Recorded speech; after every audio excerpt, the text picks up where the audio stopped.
Selamat datang kembali di Festival Pelatihan Vokasi dan Job Fair Nasional 2023. Selamat siang semuanya yang udah datang ke sini ya Bella ya. Iya bener, yang mungkin udah keliling-keliling booth, udah capek. Iya. Dan mungkin banyak yang belum tahu kita Bella. Iya, Kalau tadi kan bener. ada MC sebelumnya, kita Bener. berterima kasih sama MC sebelumnya ya. Dan perkenalkan kami adalah penyiar Prambors, ada gue Coki Prakoso. Ada aku Bella Arswendita. Dan kita akan ngobrol-ngobrol di sini Bella sama Bener. 4 orang yang akan menemani kita di atas sini Bel. Benar, dan ini adalah talk show terakhir untuk Job Fair Nasional 2023. Jadi make sure kamu bertanya sama orang-orang ini, terus nanti juga akan ada goodie bag buat yang nanya. Dan pastinya boleh banget kalau misalnya teman-teman pengen mengabadikan momennya, silakan di foto-foto gitu ya, di video-videoin. Dan jangan lupa untuk pastinya semuanya siapin pertanyaan sebelum nanti mungkin apply ke sana. Benar. Jadi sebelum apply udah mempersiapkan diri dulu.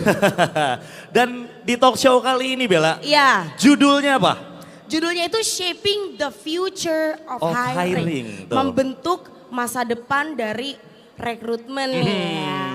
Dan kita nanti juga bakal ngomongin tentang future of work Bella. Ini fokusnya pada perubahan yang bakal banyak banget terjadi di dalam dunia pekerjaan. Betul. Dan gimana cara pekerja untuk menghadapinya gitu. Dan yang kedua kita juga bakal banyak ngomongin soal self preparation atau persiapan diri. Jadi ini cocok banget buat millennials, Gen Z atau siapapun yang memang lagi mempersiapkan diri untuk mencari kerja. Nah cocok banget ya. Dan kita akan ngenalin ya 4 orang siapakah itu.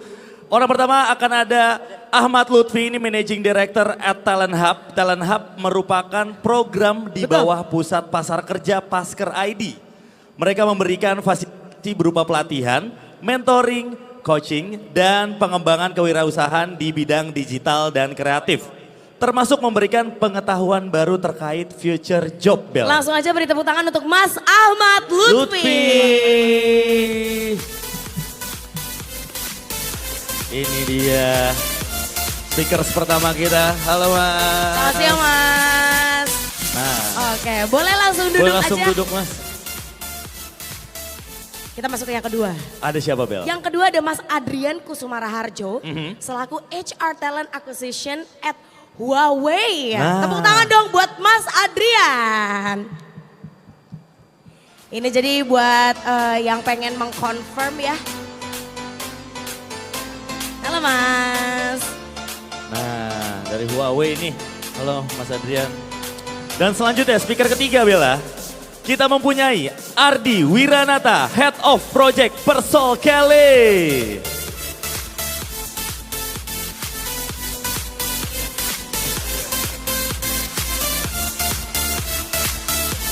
Halo Mas Ardi, selamat siang dan selamat datang. Save the best for the last. Kita punya Mas Slamet Ardianto selaku Managing Director dari Q1 Consulting. Mas Slamet.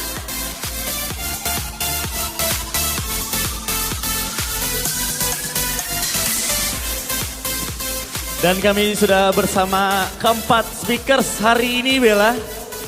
Di stage Festival Pelatihan Vokasi ya. Yes. Kita boleh duduk bareng dulu Bella, kita duduk dulu. Iya.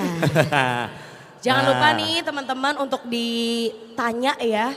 Kalau misalnya ada keraguan atau mungkin ada keluh kesah atau mau mengkonfirm sesuatu yang Iya kamu banget. baca di sosial media soal rekrutmen pekerjaan, boleh banget tanya langsung ke expert-expertnya ini. Dan Bel kadang kan kita suka mikir kayak sebagai fresh graduate gitu, apa sih yang Bener. harus kita siapin, apa segala macem ya gak sih Bel? Lo sempet kepikiran gitu gak sih Bel? Bener, sering banget karena biasanya kan yang di-consider itu adalah portofolio dan pengalaman kerja. Tapi kalau fresh graduate belum ada tuh pengalaman kerjanya gitu ya. Mungkin aku pengen nanya hal itu ke pertama Mas Slamet dulu. Jadi mungkin untuk fresh graduate selain dari ya portofolionya mungkin belum ada gitu ya, kompetensi apa aja sih yang diperluin untuk bisa menang nih gitu ya di pertarungan pasar kerja. Boleh Mas Slamet. Oke, thank you. Assalamualaikum warahmatullahi wabarakatuh. Waalaikumsalam.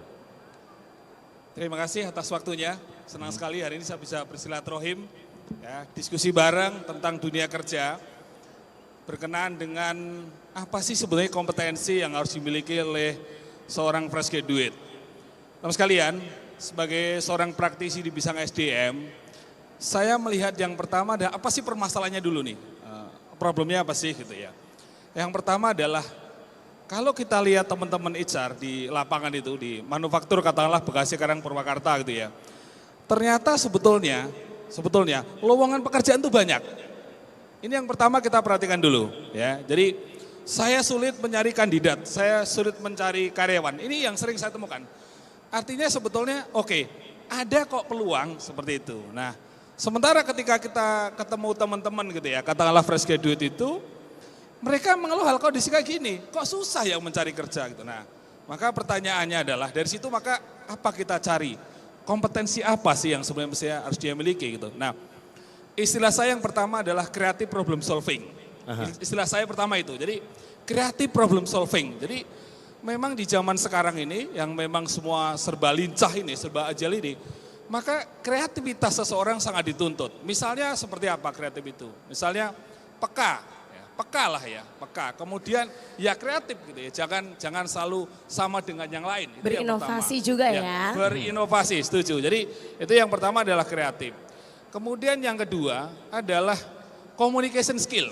Jadi kalau saya pertama bilang creative problem solving, yang kedua adalah communication skill. Nah, ada dua, yang pertama adalah personal komunikasi. Bagaimana kemampuan relationship building kita kepada orang lain. Kemudian yang kedua adalah komunikasi publik kita, jadi kemampuan kita berbicara, menyampaikan pendapat, sehingga kita bisa dilihat. Itu yang kedua. 3 saja ya Pak ya, karena waktunya saya 3 saja. Nah, 3 saja. Yang ketiga adalah leadership. Teman sekalian, saya menulis buku dengan judul High Impact Leadership, itu sudah plus minus 4.000 eksemplar beredar. Saya mengkategorikan leadership itu menjadi 3. Yang pertama adalah managing self, ya, memimpin diri sendiri. Kemudian yang kedua adalah managing team, ya, memimpin tim kerja kita itu. Kemudian yang ketiga adalah managing target. Nah, bagi teman-teman fresh graduate, saran saya minimal managing self-nya dulu. Okay. Itu harus dimiliki. Nah, memanage diri sendiri. Ya, betul. Itu dulu kira-kira Mbak. Silakan. Terima kasih. Oke. Dan kadang Bel kita juga suka bingung kayak perkembangan di dunia kerja tuh sama bidang-bidangnya sekarang tuh kayak gimana ya kan. Suka kepikiran gak sih kayak sekarang gimana ya di dunia kerja. Mungkin fresh graduate yang belum pernah ngerasain jadi kayak gimana gitu. Sekarang mungkin banyak title-title kerja baru, posisi-posisi baru yang buka karena era digital juga dan lain-lain. Boleh Mas Adrian? Sebagai HR talent ya.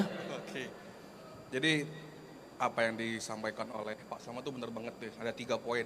Nah, jadi terlepas dari hal itu terkait kompetisi yang dimiliki oleh terkait kompetensi yang harus dimiliki oleh teman-teman, ada satu hal lagi nih yang harus dimiliki, kemampuan menjual diri. Menjual diri itu bukan maksud dalam konotatif ya. Iya benar. Jadi bagaimana nih kalau teman-teman tidak bisa menjual diri, bagaimana teman akan direcognize oleh orang lain? Tidak terlihat menarik. Benar. Ya. Jadi terlepas kita bisa communication skill yang bagus, public skill yang bagus, tapi kalau itu tidak bisa dikemas dengan cara yang bagus juga tidak akan dilihat oleh misalnya dari recruiter, dari HR interview, technical interview sampai final itu tidak akan dilihat Kak Bella dan Kak Coki. Nah, itu salah satu tips lagi tuh ya. Cara menjual diri yang baik. Cara menjual diri yang baik tuh. Tapi kalau di dunia teknologi gitu misalnya kayak di Huawei gitu, kayak selain itu apa sarannya Mas kira-kira untuk masuk ke dunia itu Mas? Oke, jadi kompetensi yang diperlukan juga paham nih teknologi yang in. Misalnya nih kalau berhubungan dengan Huawei punya teknologi 5G nih. Kalau teman-teman mau masuk ke Huawei, at least punya pengalaman atau pengetahuan di bidang telekomunikasi, teknologi, dan pengetahuan yang related dengan teknologi yang saat ini itu. Tuh Bel, langsung ini juga harus updated lah. Bener. Kalau tadi kan dari Mas ini ya, Adrian. Mas Adrian. Sekarang gue mau nanya Mas Lutfi.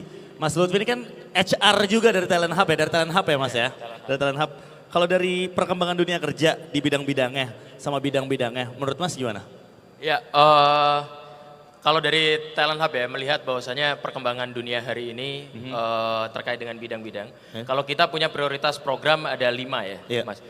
Pertama ada digital industry, ada creative industry, ada game industry, ada juga green industry, dan juga small medium enterprises. Oke. Bahwasanya bidang-bidang pekerjaan masa depan atau yang kita bilang sebagai future jobs, which means sebenarnya kita under the ministry ya, under the Kemenaker dan juga pasar kerja untuk melakukan capturing future jobs gitu ya. Bahwasanya ke pekerjaan-pekerjaan masa depan itu tidak akan jauh-jauh dari 5 hal ini gitu. More than 60% of PDB Indonesia till now itu mungkin masih berada di SMEs ya kekuatannya. Which means sebenarnya Indonesia perlu menguatkan SMEs by digital marketing and also financial literacy. This kind of also important parts gitu ya di SME sendiri atau UMKM. Nah, terus kemudian untuk yang digital, as we already know ya, di sini ada Huawei dan lain sebagainya ya kan. Pasti nyari talent digital tuh nggak akan mudah gitu kan dengan segala perkembangan yang very rapid growing Iya gitu banget, ya. iya banget. Nah, dan juga sangat cepat untuk perubahan yang terjadi di dunia IT ya. Harus in banget. Dan jangan lupa bahwasanya hari ini kita akan selalu berkutat dengan hal-hal yang bersifat kreatif. Ya kan? Hal-hal bersifat kreatif. Jadi kreatif industri tujuannya adalah untuk memperkuat digital marketing, memperkuat juga promotions dan lain sebagainya, part of the branding dan lain sebagainya yang memang di situ itu akan sangat berpengaruh terhadap suatu perusahaan ataupun even UMKM gitu ya. Nah, itu sih dari saya mungkin kelima hal itu yang penting. Itu kelima hal, termasuk kayak teknologi, Bel. Ini menurut gue yang akan dijawab sama Mas Ardi dari Persol Kelly. Benar. Mas Ardi, coba gimana teknologi itu bisa ngubah cara perusahaan buat ngerekrut dan nawarin peluang pekerjaan untuk job seeker gitu ya? Jadi teknologi bukan sesuatu yang ditakutin, malah bisa ngebantu kita. Iya banget. Oke, baik. Nah, mengenai teknologi ini sendiri sebetulnya ini sangat relate dengan pekerjaan dan juga bidang bisnis yang saya kecimpungi sekarang di Persol Kelly ya. Karena kalau misalkan zaman-zaman dulu, misalkan yang namanya recruitment agency, itu kan masih door to door istilahnya ya. Masih kita pasang iklan masih di koran yang seperti itu, terus menunggu lamaran atau enggak kita door to door cari kandidat di event-event seperti itu ya. Kalau sekarang itu kita sangat-sangat dimudahkan dengan teknologi, even untuk fresh grad pun atau job seekers itu sangat-sangat juga dimudahkan dalam sisi efisiensi waktu dan tempat yang saya rasa. Waktu itu dari maksudnya ini kita mau apply kerja kapan aja bisa sebetulnya, tinggal akses job portal atau mungkin tinggal akses sosial media terkait profesional sosial media seperti itu. Kalau untuk terkait dengan waktu, kita pun sebagai fresh grad tidak dikekang lagi nih dengan yang namanya kerja tuh harus sesuai domisili, misalnya seperti itu, ya kan? Iya. Dia bisa di mana aja ya? Betul. Zaman sekarang itu banyak sekali job opportunity mungkin yang teman-teman nggak tahu itu yang sifatnya remote gitu ya. Dari kita di hire kerja di Indonesia tapi base untuk company yang di luar Indonesia, misalnya seperti itu. Dan itu tidak terlepas dari andil dari teknologi itu sendiri. Jadi kita sebagai manusia, yang namanya manusia itu kan harus adaptif ya, gitu kan ya. Kita nggak mungkin kita masih bisa atau berpegang sama, oh dulu ini still works gitu kan ya. Tapi sekarang udah enggak. Benar. Gitu. Jadi kita harus adaptif juga dengan teknologi itu. So menurut kami sendiri, dari kita harus mengembrace kehadiran advancement dari teknologi itu sendiri karena kita akan berada, kalau nggak kita embrace yang ada ya itu mungkin dari yang tadi Pak Slamet infokan, mungkin gapnya itu sekarang karena teknologinya udah sampai mana, SDM-nya baru sampai mana. Tertinggal. Tertinggal. Iya. Nah, mungkin aku mau balik lagi ke Mas Slamet ya gitu. Tadi udah disinggung juga soal pencari kerja yang tertinggal. Karena banyak banget pencari kerja kan, tapi yang membedakan itu adalah kualitasnya. Nah, kalau misalnya kita pengen menjadi pencari kerja yang berkualitas, qualified, yang nyari kerjaan sana sini itu cepat. Apa sih aspek-aspek yang penting dijaga atau dikembangin? Oke. Apa sih yang dicari oleh perusahaan terhadap pencari kerja? Pasti kompetensi ya, jawabannya pasti kompetensi. Nah, teman-teman bahwa kompetensi itu kan kalau sederhana dibagi menjadi dua. Satu namanya managerial kompetensi, satu technical kompetensi. Managerial dan technical. Betul, jadi satu namanya managerial kompetensi, kemudian yang kedua adalah technical kompetensi. Nah, terkadang kita masih terkutek dengan technical kompetensi. Gitu ya. Padahal untuk bisa adaptif tadi gitu ya, maka kompetensi manajerial ini sangat dituntut gitu. Saya ambil contoh gini, kompetensi manajerial itu contohnya gini, creative thinking gitu ya. Nah dengan kecepatan seperti ini teman sekalian, bahwa manajerial kompetensi creative thinking sangat dibutuhkan. berpikir kreatif, menghadirkan ide-ide baru, ini sangat dibutuhkan. Nah, ketika pencari kerja ini memiliki kompetensi ini, saya yakin akan membantu dia untuk cepat mendapatkan suatu pekerjaan. Itu yang pertama. Kedua, misalnya saya berbicara tentang problem solving decision making ini. Ini juga bagaimana kemampuan dia memecahkan masalah. Itu karena sekarang ini rata-rata para HR itu sudah melakukan rekrutmen berbasis kompetensi, teman sekalian. Jadi kalau dulu istilah saya adalah tradisional rekrutmen itu. Nah sekarang ini pendekatannya sudah kompetensi based. Jadi sudah pendekatan berbasis kompetensi. Sehingga ketika kita fokus pada technical sementara manajerialnya kurang, maka akan mohon maaf rasanya agak sulit diterima karena ini susah, kayaknya lama dikembangkan. Iya benar. Satu Orangnya gitu ya. Satu lagi mohon maaf memang kita harus fast learning sih bahasa saya. Jadi kita harus menjadi pribadi yang cepat untuk belajar dan beradaptasi. Kira-kira itu Mbak, yang tiga itu. Oke, jadi manajerialnya dulu tuh ya itu kompetensi, penting. betul. Jadi kepikiran Bel. Bel gimana Bel kalau lu Bel? Kayaknya sih kita yang tertinggal lecoknya. Nah ini menarik nih gitu, aku mungkin mau nanya ke Mas Lutfi. Kalau menurut Mas Lutfi sendiri tuh kita bisa tahu ini kita udah qualified atau belum ya? Apa kita yang tertinggal ya? Iya, itu tuh gimana sih? Kita bisa start dari why-nya atau itu gimana gitu? Iya, tentunya kita kalau pengen tahu maksudnya apakah kita udah relevan apa belum dengan kompetensi yang dibutuhkan untuk hari ini dan untuk masa depan gitu kan. Saya selalu di dalam berbagai seminar ya di beberapa provinsi, saya selalu bilang ke teman-teman talenta muda bahwasanya it's our responsibility right now to capturing what existing yang ada di dunia ketenaga kerjaan gitu. Bahwasanya kalau dulu ada sandang pangan papan, kalau sekarang sandang pangan papan kerja bos. Sandang pangan papan kerja udah bos. masuk kebutuhan ya. Ini kalau nggak ada yang nomor 4 nih, yang tiga-tiganya nggak Nggak terpikir. bisa, nggak benar. bisa. Iya kan? Ini kalau kita nanya ke Gen Z pasti, oh bener banget lu bang. Iya kan? Bener banget gitu kan. Nah jadi kalau sekarang ya banyak kayak millennials dan Gen Z, mungkin juga Bang Adrian merasakan ketika rekrutmen dan lain sebagainya gitu ya. Nah memang di sini kalau yang saya soroti sebenarnya gapnya adalah kaitannya dengan hal-hal yang bersifat work ethics. Oke. Nah, ya kan, yang itu yang biasanya disorot oleh beberapa HRD. Mungkin Bang Adrian udah gini-gini aja dari. Iya. Iya kan, iya kan work ethics. Di work ethics termasuk di situ kan kedisiplinan, time management dan juga yang paling penting adalah attitude ya, gitu. Millennials dan Gen Z memang harus sangat aware dengan hal ini karena mereka itu rata-rata fast learner. Bener. Cepet banget belajarnya, bener. cepet banget belajarnya. Tapi soal attitude dan lain sebagainya, nah ini perlu di apa ya, mentorin, perlu ada mentornya, kira-kira gitu supaya hard skill yang dia punya, gitu kan? Karena dia gampang banget dapat hard skill, soft skillnya itu bisa ngimbangin.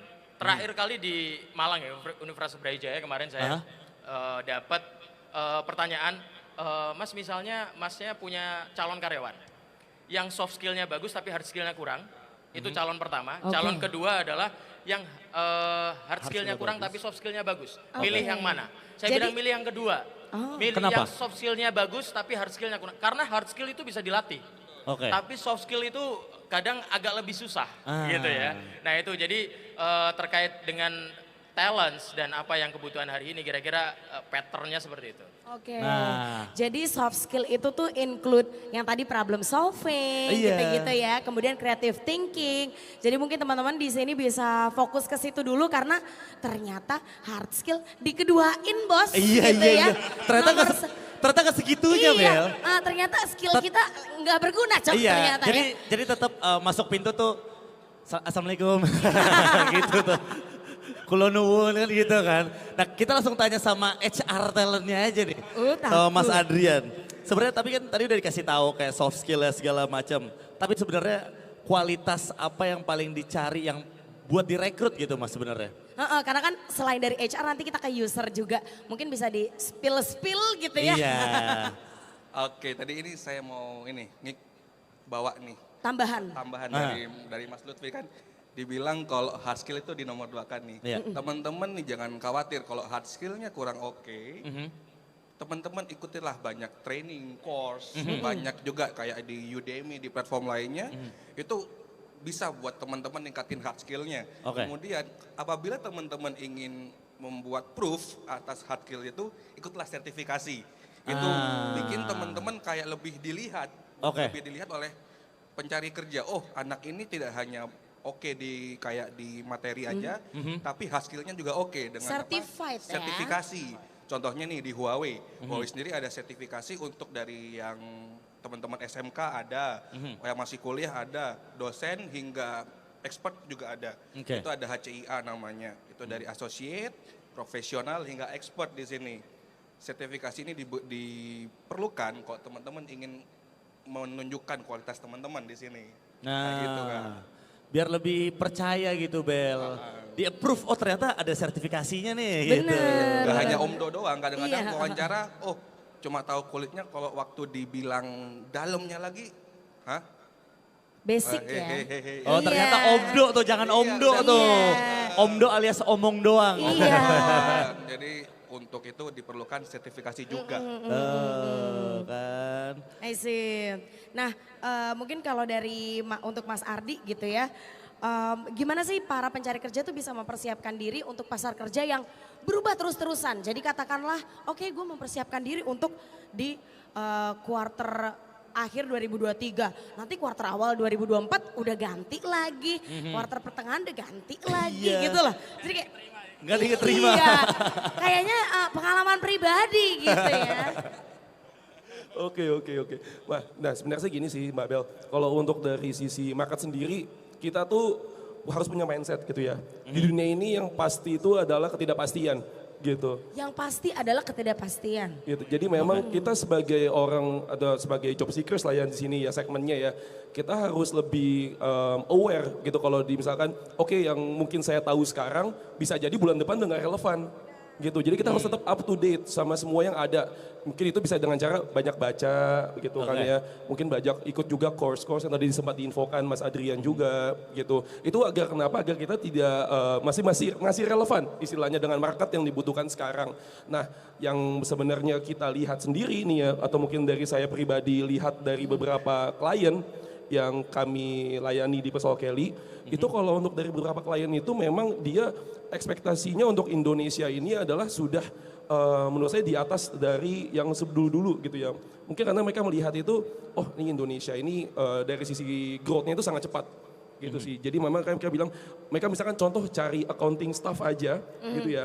Oh ini orang udah harus udah tahu lah aware untuk mengenai IFRS atau mungkin sistem SAP-nya atau semacamnya. Sedangkan yang mungkin beberapa dari kita, hah SAP itu apaan? Iya. Yang gitu.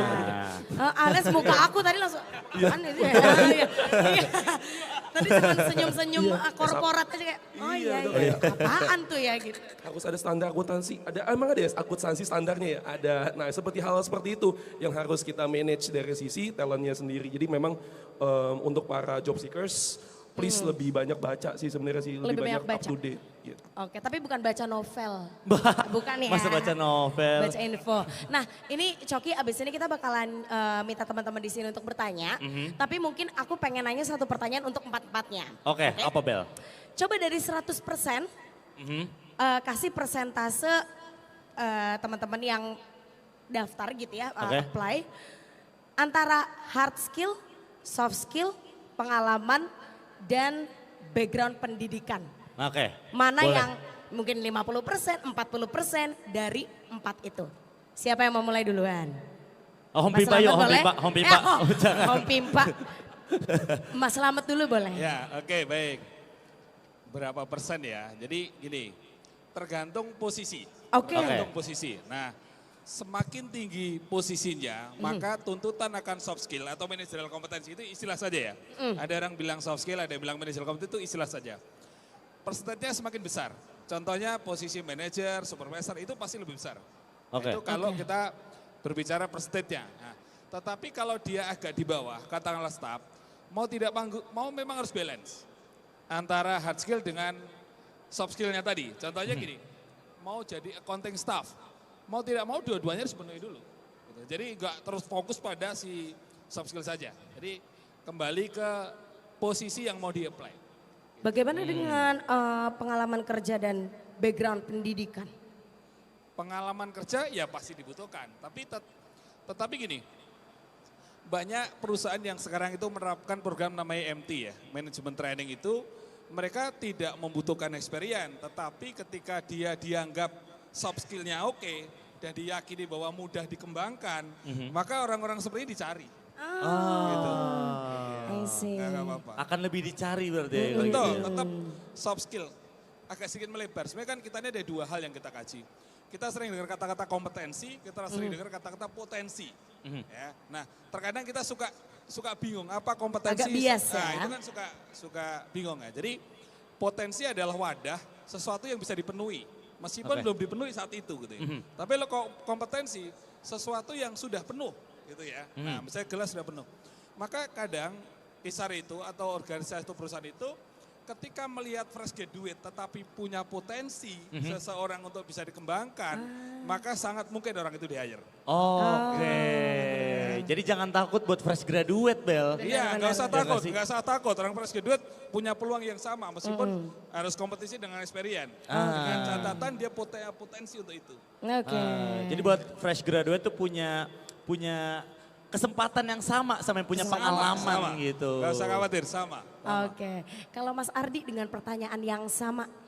Baik, nah kalau harus diminta untuk memberikan persentase ya antara tadi soft skill, hard skill, background pendidikan sama pengalaman. Betul. Sebenarnya itu betul, kata Pak Slamet itu tergantung dari posisi yang dicari. Contoh misalkan posisi tech IT atau mungkin engineers, mungkin mereka akan lebih highlight hard skillnya. Oke. Kenapa? Mereka kan akan kerjanya sendiri-sendiri gitu ya. Maksudnya soft skillnya memang dibutuhkan tapi batas minimumnya agak lebih rendah dibandingkan posisi yang misalkan sales atau marketing yang harus banyak ada people engagement gitu. Tapi yang bisa saya jamin kalau untuk dari sisi hiring top 2-nya itu pasti ada salah satunya itu soft skill gitu. Oke. Jadi bagian dari yang diinfokan Pak Slamet tadi gitu ya. Betul, kita sebagai user pun kita sebagai employer perusahaan itu akan lebih prefer memang meng-hire yang soft skillnya itu bagus gitu ya. Hard skill itu benar-benar bisa dilatih seperti itu. Jadi memang pasti top 2-nya masih ada si soft skill. Gitu. Oke. Kalau Mas Adrian gimana Mas? Oke, dari sisi rekruter ini ya. Iya. Iya. Ini kita denger nih ya. Ini nih. Udah siap rekrut sekarang Mas? Jadi karena untuk rekruter itu kita ada interview session nih. Oke. Kita kesampingkan dulu yang 3. Yang pertama itu soft skillnya dulu nih. Soft skill nih ya Soft berarti skill ya? dulu. Deal ya. Deal ya, soft skill ya. semua ya, deal ya. Soft skill ya. Sah, udah Sah sah. nih ya? Bagaimana kita convincing orang itu dengan soft skill kita awalnya. Karena kembali lagi dengan statement saya, menjual diri dulu harus bisa. Orang harus notice kita dulu nih. Dengan apa? Soft skill yang bagus. Setelah kita dinotis pasti akan dilihat nih, oh hard skillnya bagaimana, kemudian backgroundnya seperti apa, Ya. pengalaman kerjanya bagaimana. Betul. Jadi kuncinya itu soft skillnya dulu. Kalau kita attitude bagus, lanjut nih. Interview selengean nih, kakinya mohon maaf ya, naik 1. Acan. Mohon maaf mas, saya izin dulu ke belakang. Ditinggal nih. Iya. Jadi mannernya terus bagus. Pokoknya seluruh kompetensi ataupun seluruh part-part soft skill harus bagus dulu nih. Ini nih menurut saya. Emang ada Mas saya waktu lagi interview tuh kakinya diangkat gini tuh Ada. Oh ada. Ada seriusan nih. Ada nih waktu itu saya interview lagi di mobil pakai handphone begini. Aduh, selfie. Selfie iya. Kemudian ada mohon maaf mungkin lagi WFH juga ya, pakai kaos beler pula. Ya Allah. Kan itu salah satu how to respect other. Benar. Kita sebagai interviewer harus proper kan, Iya. harus pakai at least pakai kemeja lah ya. Iya. Jadi how their respect us itu sangat berarti. Bener. Nah itu nih, kalau misalnya dari hal itu aja udah nggak bisa menarik hati Iya, interviewer, ya mohon maaf. Iya. Silakan mas, Iya. kembali dulu. Minimal gitu. bajunya berkerah, Iya. bagus. Atau minimal warnanya nggak bladus ya Mas. Iya. Minimal. At least cuci muka. Iya. Kalau ngejawab juga tegas, artikulasi jangan kayak, gue pengen ngelamar nih bang. Kan gak mungkin ya. Selain susah didengar gitu, maksudnya kan harus tutur Iya, katanya juga bener. artikulasi segala macam. Apa itu mas? Menjual diri. Menjual Menjual diri. diri. Mari kita jual diri kita ya ke perusahaan-perusahaan. Terakhir Iya. Mas Lutfi. Ya oke, tadi udah banyak ya, kita udah deal juga ya, soft skill ya. Soft skill.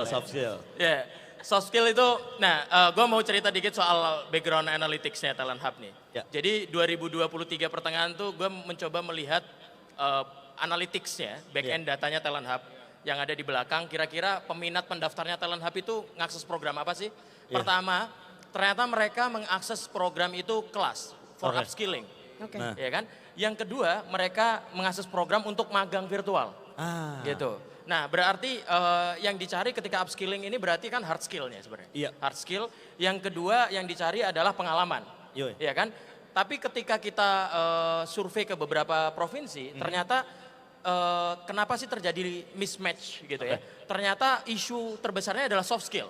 Nah, gitu kan. Nah, which means di sini kita bisa tahu bahwasanya pertama prioritinya adalah soft skills. Kita deal semua nih tadi ya kan. Deal ya Pak, deal Lalu- ya dia sebenarnya. Iya kan. Lalu sebenarnya hambatan terbesarnya curhatan-curhatan anak millennials dan terutama Gen Z adalah tadi yang disampaikan juga sama Pak Selamat, fresh graduate ataupun teman-teman yang baru lulus belum pernah punya pengalaman kerja gitu ya. Nah, itu experience itu memang juga challenging bagi mereka gitu. Nah, oleh karena itu mereka itu biasanya mencari alternatif melalui lembaga pelatihan atau lembaga yang bisa memberikan fasilitas untuk kesempatan magang. Oke. Nah, makanya dari sini kita bisa tahu ketika misalnya ada kesempatan magang ataupun upskilling, Iya. itu pasti peminat di millennials Gen Z-nya banyak. Banyak, benar. Dan itu rata-rata fresh graduate karena di rentang usianya itu 22 sampai 24. Nah, ini by data nih Iya. di back end webnya Iya. Talent Hub gitu ya. Nah, itu proven, it's proven gitu ya. Oke. Bagi millennials dan Gen Z seperti itu. Karena mungkin ketika lulus kuliah pasti kita mikir, aduh pengen langsung kerja apa enggak ya? Ah magang dulu deh. Nah, Iya. akhirnya dia punya tahu pengalaman dan akhirnya dia melihat-lihat, oke kayaknya gue kerja di sini. Mengenal Cocoknya di dulu sini. ya, mengenal lingkungan kerja. Dan kadang bahkan ketika abis magang kantor aslinya tuh justru ngelihat skillnya bagus segala macam. Langsung di-hire. Oke, kita hire untuk jadi pekerja tetap. Ya biasanya gitu kan. Alias pengalaman pribadi Coki ya, pengalaman pribadi Coki. Oke, terima kasih atas jawaban-jawabannya. Sekarang aku dan Coki pengen buka pertanyaan untuk teman-teman yang ada di sini. Ada yang mau bertanya? Iya yang mau bertanya? Ah, Oh itu boleh dia. ke tengah, Silakan. dikasih mic nih. Mic-nya ada. Sama Mas Gren nih ya. Oh nih mic-nya. Oh mic-nya habis. Oh mic-nya habis. Ini aku kasih pakai mic aku. Boleh perkenalin nama, usia, alamat nggak usah ya. Sama status deh. Cek. Ya, terima kasih. Nama saya Zainuddin Abror dari Depok ya Mbak. Jadi di sini saya mau menanyakan terkait soal pengalaman di dalam dunia kerja. Mungkin teman-teman yang udah kerja juga pasti akan merasakan hal yang seperti yang akan saya tanyakan. Jadi terkadang kalau dalam dunia kerja itu kan kita punya kawan ya. Nah misalkan kita berada di posisi supervisor, terus kemudian kita punya kawan yang juga sama posisinya, kita punya atasan. Nah gimana caranya kita mengatasi ketika ada kawan kita ini dia itu selalu suka ini kayak semacam dia tebar pesona kepada atasan. Oh, cari muka. Cari muka Oh, sehingga Oke. kita misalkan pekerjaannya dia nggak selesai, kita yang mengerjakan, kita udah membackup semua pekerjaannya, tapi sama atasan tidak dihargai karena dia menang cari mukanya tadi. Nah, ini mungkin pasti dirasakan sama semua orang. Nah, atasan kan nggak tahu. Bener. Bener kan? Atasan kan nggak tahu, bodoh amat dengan siapa yang mengerjakan ini. Karena laporannya mengerjakan ini si A ya, oh berarti si A. Nah, akhirnya kita sendiri yang jadi kena sasaran sama atasan padahal itu adalah pekerjaan kita. Nah, kira-kira apa tuh yang harus kita lakukan sebagai seorang ini? Kalau kita misalkan ngadu kan otomatis lu kok pengaduan gini dan lain sebagainya lah. Nah, itu kita kira-kira kita harus bagaimana gitu. Oke, Mungkin siap, seperti siap, itu. siap. Terima kasih. Oke, terima kasih. Mungkin aku tanya ke Coki yang suka cari muka ya. Gak ada. Nggak ada. Oke. Nah, mungkin aku untuk pertanyaan ini aku pengen nanya ke Mas Adrian, apakah cari muka ini adalah salah satu cara mungkin temennya itu yang menjual diri atau gimana nih, Mas Oke. Adrian nih? Jadi ini seperti achievement acquisition ya. Kerja kelompok. Iya. Yang kerja siapa, yang kelompok siapa. Nah, ini sering terjadi di ranah pekerjaan, bagaimana mungkin kerjaan tim diakuisisi oleh tim leadernya. Betul. Nah, oke, Jadi banyak ketawain banget. ya Mas, kasihan loh ini Mas. Oke, jadi Kasihan loh. mungkin ya kalau ada hal seperti ini, sebagai kita pekerja nih, jangan takut untuk membicara kejujuran. Nah, pasti nanti yang kena pun kita juga. Misalnya nih, dari headnya pasti akan refer ke leadernya dulu. Leadernya pasti ke staffnya. Ujung-ujungnya staff juga yang kena. Nah, kalau misalnya terjadi seperti tadi Mas, kita lapor aja nggak apa-apa. HR itu harus bisa mendengar. HR harus bisa mendengar dan memberikan solusi. Nah, entah nanti itu manajernya ataupun temannya yang cari muka itu dipanggil, nanti itu urusan belakang. Kalau misalnya kita berani dan itu benar kerjaan dari Mas, jangan takut untuk memberikan kejujurannya. Dan jangan takut untuk menunjukkan performan Mas juga. Jadi jangan takut kalau terjadi kompetisi di perusahaan. Kompetisi yang normal harus diwujudkan. Kalau tidak ada yang normal harus ditindaklanjuti gitu. Jadi jangan takut. Lapor aja. Karena itu hak untuk menerima award itu hak karyawan juga kayak gitu Mas. Gimana Mas, menjawab? Atau oke menjawab. Ada yang mau nambahin mungkin? Saya tambahkan boleh ya? Boleh. Tambahkan boleh, ya. Kalau saya melihatnya 2 faktor. Pertama kalau berbicara jangka pendek dulu, jangka pendek. Konsep leadership, membiarkan pelanggaran sama dengan menyetujui. Berarti betul. Membiarkan suatu pelanggaran sama dengan menyetujui. Berarti kalau kondisi itu dibiarkan, berarti kita menyetujui itu. Terjadi lagi. Itu yang mindset yang pertama. Kemudian yang kedua adalah pertanyaannya, mengapa ini terjadi? Kan itu yang harus kita pikirkan. Nah, kita kan nggak ngomongin temporary solving ya. Kita harus ngomongin long term kan gitu. Nah, maka mengapa ini terjadi? Bisa jadi organisasinya belum menerapkan performance management system yang clear. Sehingga kinerja seseorang tidak measurable, tidak bisa diukur secara clear. Jadi misalnya katakanlah ada KPI, tapi KPI-nya belum cascading yang clear. Bobotnya belum clear, monitoringnya belum clear, evaluasinya belum clear. Nah, artinya bahwa ada 2, satu pendekatan jangan membiarkan, yang kedua adalah dikaji lagi deh. Jangan-jangan KPI-nya belum clear. Dari saya itu. Terima kasih. Iya, jadi siapa yang harusnya dapat penghargaan, siapa yang harusnya disalahkan, itunya belum clear ya Pak Mas ya? Oke. Iya. Satu penanya lagi, ada yang mau bertanya lagi? Semangat banget Mas, saya boleh ke tengah tuh Mas, sambil berdiri. Dapat goodie bag ya katanya ya? Mas suaranya agak kencangan dikit Mas ya.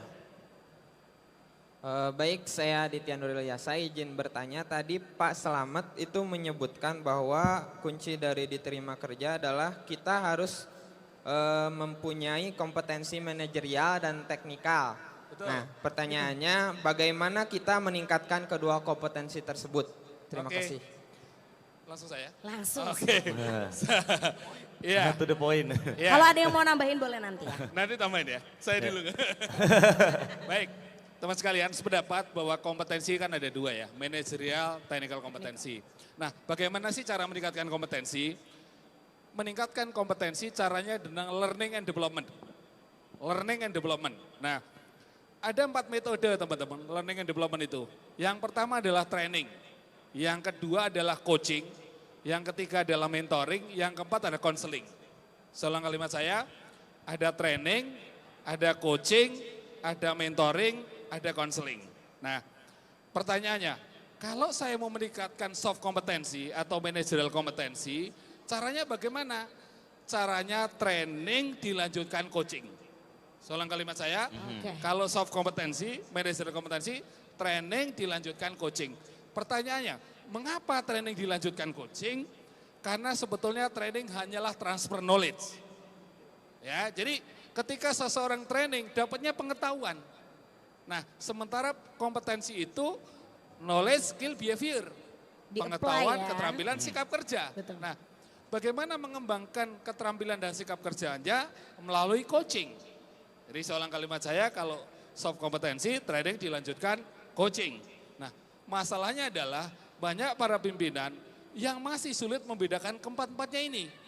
Ini yang sering kita temukan di organisasi gitu ya. Kemudian yang kedua adalah kalau berbicara technical kompetensi. Bagaimana cara meningkatkannya? Yang pertama training tentunya harus berbasis kompetensi. Jadi kompetensi based training teman-teman ya itu sudah terbiasa. Kemudian dilanjutkan dengan apa? Mentoring. Karena technical kompetensi. Diajarkan caranya. Seperti itu. Nah lagi-lagi ya mohon maaf masih juga banyak pimpinan yang masih bingung membedakan itu. Gitu. Nah terakhir teman-teman ada kompetensi yang paling krusial juga yang namanya sikap kerja atau attitude. Bagaimana cara meningkatkannya? Melalui konseling. Kira-kira seperti itu. Ya. Nah bagaimana 4 ini tentunya bahasa nggak mungkin bisa sekarang. Cuma secara fondasi supaya paham di situ. Itu Pak kira-kira Pak. Terima kasih. Gimana Mas? Jawab nggak nih? Jawab ya. Ada yang mau nambahin kakaknya? Masih mau nambahin? Cukup. Cukup. Bisa satu lagi ya penanya ya? Boleh satu lagi Aman penanya. ya, satu lagi. Ada sebelah kakaknya nih dari sebelah sini.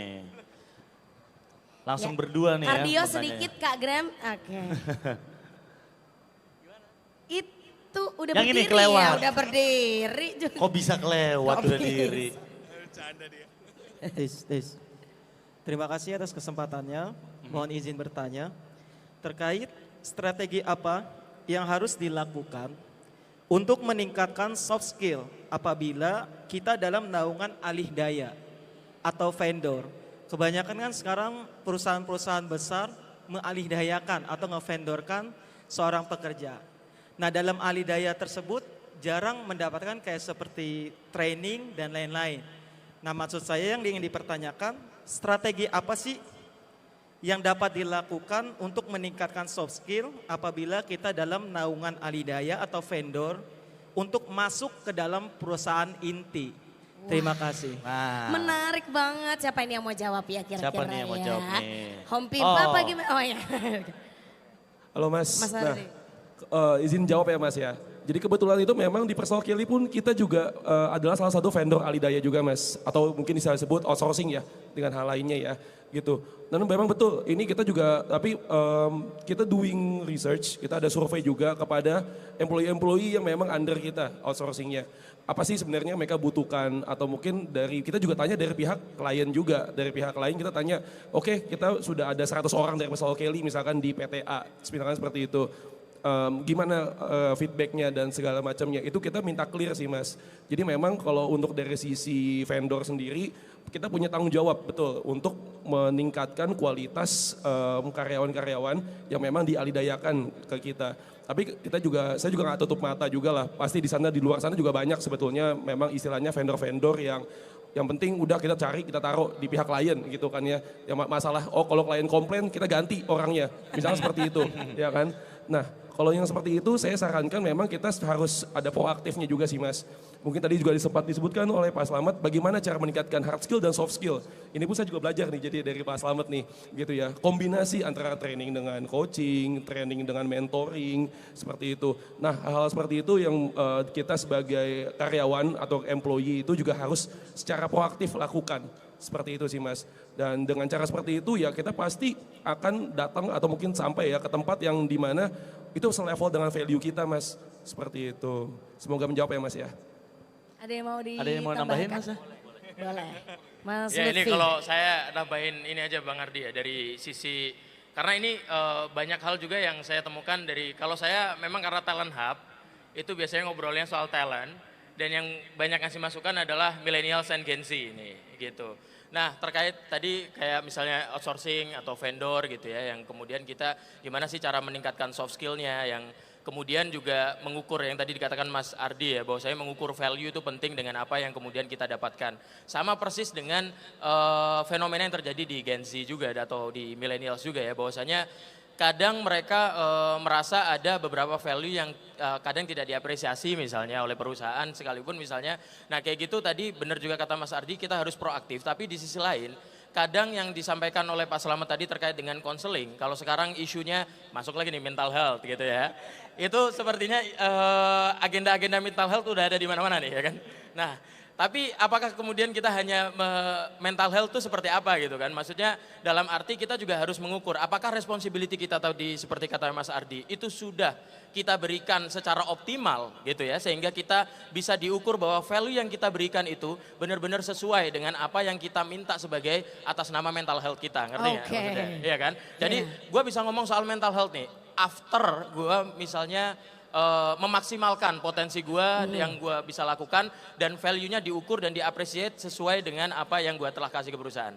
Kira-kira gitu. Nah dari soft skill yang dinaikkan teman-teman harus ada beberapa faktor tadi, yaitu value yang diukur, diapresiasi dan juga teman-teman harus punya responsibility yang itu teman-teman harus optimalkan gitu ya. Nah dari itu teman-teman kalau misalnya terjadi ketidakseimbangan di situ, nah teman-teman harus melakukan apa ya istilahnya improvisasi sih kalau dalam bahasa saya ya. Dalam arti entah teman-teman bisa berpindah perusahaan atau misalnya teman-teman tetap di situ tapi teman-teman harus ngobrol juga dengan kata Bang Adrian tadi adalah fungsi HR di situ adalah untuk mendengarkan gitu ya. Nah di situ bisa dijadikan alternatif karena ini biasanya case real nih, real case nih di lapangan dan sangat banyak Mas, sangat banyak yang terjadi di millennials dan Gen Z gitu ya, yang sekarang mungkin Mas Adrian nih menghadapi gitu kan. Jadi banget ya. Nah mungkin udah lebih ya kan work life balance, burnout dan lain sebagainya. Ini ada terms yang memang harus disesuaikan nih untuk hari ini gitu Mas, ya. jangan lupa kena mental. Kena mental. Waduh itu pasti kena mental sih gitu kan. Iya, nah itu ya Mas ya kira-kira jadi teman-teman harus mengukur dan juga teman-teman harus bisa balance antara apa yang diberikan dan juga value yang didapatkan gitu. Oke, thank you.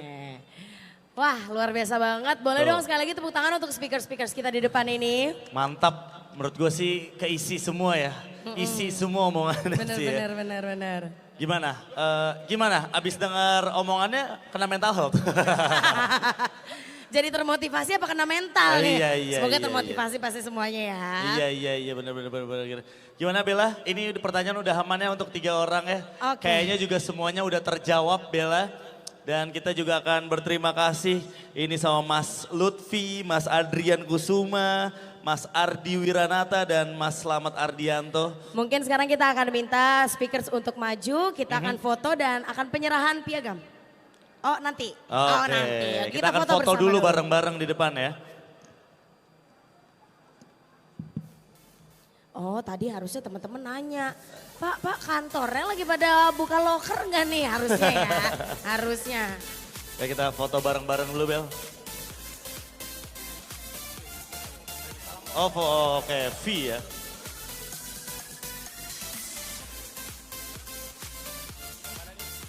Sip dari yang tengah ya. Nah. 1, 2, 3. Sip, ganti gaya kita. Nah, bebas. Bapak-bapak. Oh, yang sini sekarang ini, Mas, yang pakai topi. Oke, kalau kayak gitu terima kasih. Baru mau pose caleg nih. Mas Lutfi, Mas Adri, Mas Ardi, selamat ya. Terima kasih banyak Mas. Dan nanti kami akan kembali lagi ya Bella ya. Ya. Kamu gimana? Dapat masukan akhirnya ya? Dapat. Tapi kayaknya banyak PR. Jadi teman-teman duluan aja silakan jangan lupa untuk kunjungi booth-booth yang ada. Boleh. Terima kasih banyak. Makanannya Mas, nggak dibawa sekalian makanannya. Nanti aja. Jangan lupa teman-teman digunakan tadi ya insight-insight yang didapatkan untuk mengembangkan diri. Kemudian juga bisa disamperin booth-booth yang ada di sini. Mungkin mana nih yang ngasih mentoring, mana nih yang ngasih training, mana nih yang headhunter. Boleh langsung kunjungi aja booth-booth yang udah ada di sana. Pokoknya sabar-sabar, kita yakin ada jalannya gitu ya. Aman lah semua bakal dilancarin. Ya udah, kalau gitu nanti akan ada agenda selanjutnya ya. Iya. Tapi yang pasti untuk sekarang Bella Arswendita pamit dulu. Coki Prakoso, maaf kalau ada salah-salah kata. Sampai jumpa. Sampai jumpa. Bye.